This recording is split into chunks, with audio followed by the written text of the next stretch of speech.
नमस्कार, मैं हूं अंकुर और आप देख रहे हैं सत्य हिंदी। एक नजर अब तक की सुर्खियों पर। मध्य प्रदेश के सतना जिले में शुक्रवार को 11-12 साल की बच्ची के साथ बलात्कार का मामला सामने आया है। इस मामले में पुलिस ने 2 लोगों को गिरफ्तार कर लिया है। मध्य प्रदेश के पूर्व मुख्यमंत्री और कांग्रेस नेता कमलनाथ ने इस मामले पर राज्य सरकार को घेरने की कोशिश की। उन्होंने कहा, ये रेप की घटना है, बहुत सी ऐसी घटनाएं हैं जो सामने नहीं आ रही। मध्य प्रदेश आज पूरे देश में बदनाम है कि बच्चों के साथ बलात्कार, महिलाओं पर अत्याचार, आदिवासी और अनुसूचित जनजाति वर्ग पर अत्याचार, ये आज मध्य प्रदेश की छवि है। काफ़ी दुख की बात है कि हमारा प्रदेश कहाँ घसीटा जा रहा है। कोई कानून व्यवस्था नहीं है, केवल भ्रष्टाचार की व्यवस्था है। वहीं राज्य के मुख्यमंत्री शिवराज सिंह चौहान ने इस मुद्दे पर मीडिया से कहा कि बीजेपी सरकार के लिए महिला सशक्तिकरण सबसे अहम है। विपक्षी इंडिया के सांसदों का एक प्रतिनिधिमंडल शनिवार 29 जुलाई को अपने 2 दिवसीय दौरे पर मणिपुर जा रहा है। इस प्रतिनिधिमंडल में 20 सदस्य होंगे। इसमें शामिल सदस्यों के नाम की घोषणा शुक्रवार की शाम हो गई है। इसके बारे में शुक्रवार को जानकारी देते हुए कांग्रेस सांसद सैयद नसीर हुसैन ने बताया कि इंडिया गठबंधन की पिछली बैठक में तय हुआ था कि हमारा एक प्रतिनिधिमंडल मणिपुर जाएगा। आज की बैठक में उस प्रतिनिधिमंडल में जाने वालों का नाम तय किया गया है। उन्होंने बताया कि शनिवार को इंडिया गठबंधन के 20 सांसदों का प्रतिनिधिमंडल दिल्ली से मणिपुर के लिए सुबह 8:55 पर की फ्लाइट से रवाना होगा। इसमें 16 पार्टियों से लोकसभा और राज्यसभा दोनों के सांसद हैं। प्रतिनिधिमंडल हिंसा प्रभावित मणिपुर के पहाड़ी और घाटी दोनों क्षेत्रों में जाएगा। हिंसा प्रभावित राहत शिविरों का दौरा करेगा और लोगों से बात कर उनकी परेशानियों को सुनेगा। इसके अगले दिन रविवार 30 जुलाई को प्रतिनिधिमंडल मणिपुर की राज्यपाल से सुबह 10 बजे भेंट करेगा। इस मुलाकात में इसमें शामिल सांसद मणिपुर में हिंसा को लेकर बातचीत करेंगे। अपने दौरे में लोगों से बातचीत कर जो उन्हें जानकारी और अनुभव मिलेंगे उसे राज्यपाल को बताएंगे। सीएसडीएस के निदेशक संजय कुमार ने विपक्षी गठबंधन इंडिया को लेकर न्यूज 24 से बात करते हुए बड़ी रोचक जानकारी दी। उन्होंने कहा कि आज की स्थिति में जो 28 पार्टियां विपक्ष के इंडिया के साथ हैं और जो 38 पार्टियां एनडीए के साथ हैं, इन पार्टियों को 2019 में जितने वोट आए थे उसको रीअरेंज किया गया। उन्होंने कहा कि आंकड़ों में जो पार्टी जिसके साथ है उनका वोट उधर दे दिया गया। उन्होंने कहा कि उसके अनुसार हमने आंकड़े निकाले। लोकसभा के हिसाब से देखें तो एनडीए के पास 42% है और इस वक्त के इंडिया के साथ 37% वोट है। उन्होंने कहा कि अगर ये सब एक साथ चुनाव लड़ते हैं और बीजेपी के 4 से 5% खींचने में कामयाब रहते हैं तो स्थिति बहुत बदल जाएगी। संजय कुमार ने कहा कि स्थिति इतनी बदल जाएगी कि एनडीए गठबंधन 228 से 229 पर चला जाएगा और इंडिया भी 220 से 221 पर पहुंच जाएगा।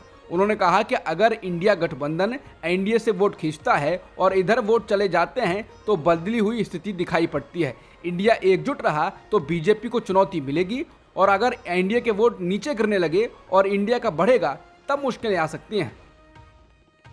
मणिपुर के मुद्दे पर उत्तर प्रदेश के पूर्व मुख्यमंत्री अखिलेश यादव ने मोदी सरकार को निशाने पर लिया। अखिलेश यादव ने कहा कि मणिपुर में जो कुछ हो रहा है वो सरकार करवा रही है। सरकार की जानकारी में था फिर भी वो घटनाएं हो रही हैं। उन्होंने कहा कि जिस तरह की तस्वीरें और खबरें आ रही हैं वही वजह है कि प्रधानमंत्री जी और बीजेपी के लोग लोकसभा का सामना नहीं कर पा रहे हैं। नरेंद्र मोदी जब प्रधानमंत्री बने थे तब संसद की सीढ़ियों पर माथा टेका था। उस वाकये को याद करते हुए अखिलेश यादव ने कहा, हमें और आपको वो दिन याद करना चाहिए जब प्रधानमंत्री जी ने संसद की सीढ़ियों पर सिर रखा था। लोगों को लगा इससे लोकतंत्र मजबूत होगा। आज वही सरकार लोकसभा का सामना नहीं कर पा रही है।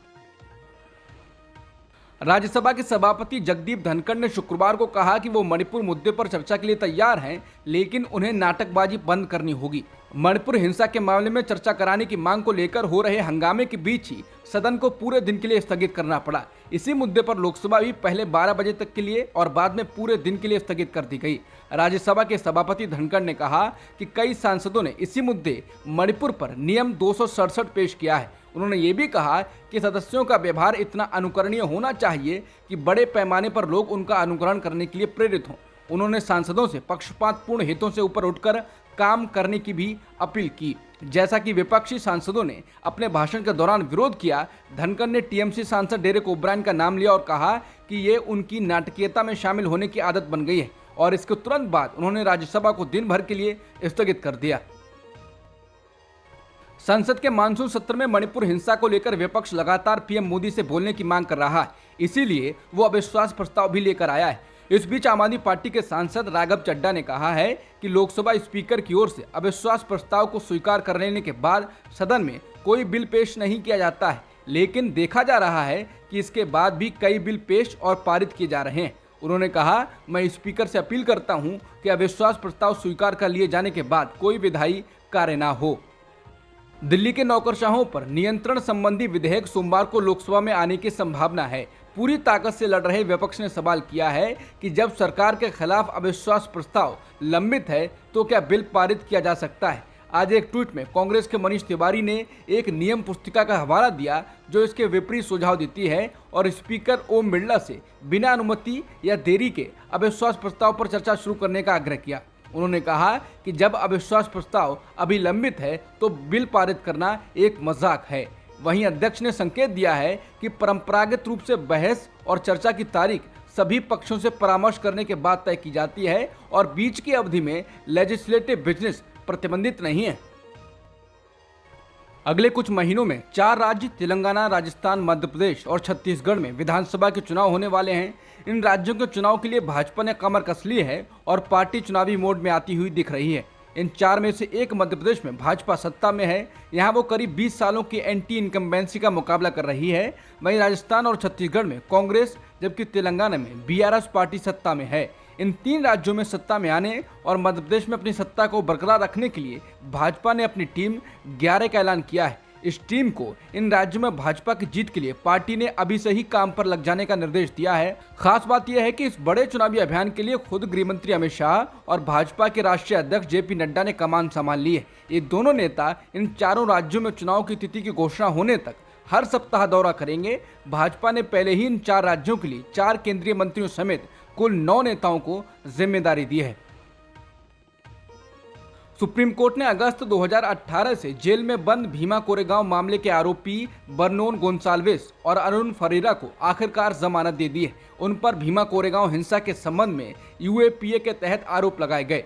अदालत ने शुक्रवार को उनको जमानत देते हुए कहा, ये गोंसाल्विस और फरेरा को जमानत देता है क्योंकि उन्हें हिरासत में लिए हुए लगभग 5 साल बीत चुके हैं। जमानत के लिए मामला बनता है। लाइव लॉ की रिपोर्ट के अनुसार सुप्रीम कोर्ट ने कहा कि ये देखते हुए कि दोनों 5 साल से अधिक समय से हिरासत में हैं, उनके खिलाफ आरोप गंभीर हैं, लेकिन केवल यही जमानत से इनकार करने का एकमात्र आधार नहीं हो सकता। गोंसाल्विस और फरेरा को 2018 में पुणे के भीमा कोरेगांव में हुई जाति आधारित हिंसा और प्रतिबंधित अति वामपंथी संगठन भारतीय कम्युनिस्ट पार्टी माओवादी के साथ कथित संबंध रखने के आरोप में गिरफ्तार किया गया था। आरजेडी सांसद मनोज झा ने ईडी के निदेशक संजय कुमार मिश्रा का कार्यकाल बढ़ाने के मुद्दे पर मोदी सरकार को घेरा है। मनोज झा ने कहा कि सुप्रीम कोर्ट ने ईडी निदेशक के कार्यकाल बढ़ाए जाने को गैर कानूनी करार दिया था, फिर भी केंद्र सरकार के एक दल ने वहां जाकर मिश्रा को 1.5 महीने का एक्सटेंशन दिए जाने की अपील की, लेकिन उन्होंने ये नहीं बताया कि आखिरकार एक्सटेंशन क्यों चाहिए। मनोज झा बोले, उन्हें यह एक्सटेंशन कुछ राज्यों में अशांति पैदा करने के लिए दिया गया है। अब ये बात साफ हो गई है कि सरकार ईडी का दुरुपयोग कर रही है। केंद्र ने आज सुप्रीम कोर्ट से मणिपुर हिंसा मामले की सुनवाई राज्य से बाहर ट्रांसफर करने का अनुरोध किया। इसने सुप्रीम कोर्ट से सामूहिक बलात्कार मामले सहित मणिपुर में हिंसा से संबंधित पूरे मामले की सुनवाई 6 महीने में पूरी करने का आदेश देने का भी अनुरोध किया।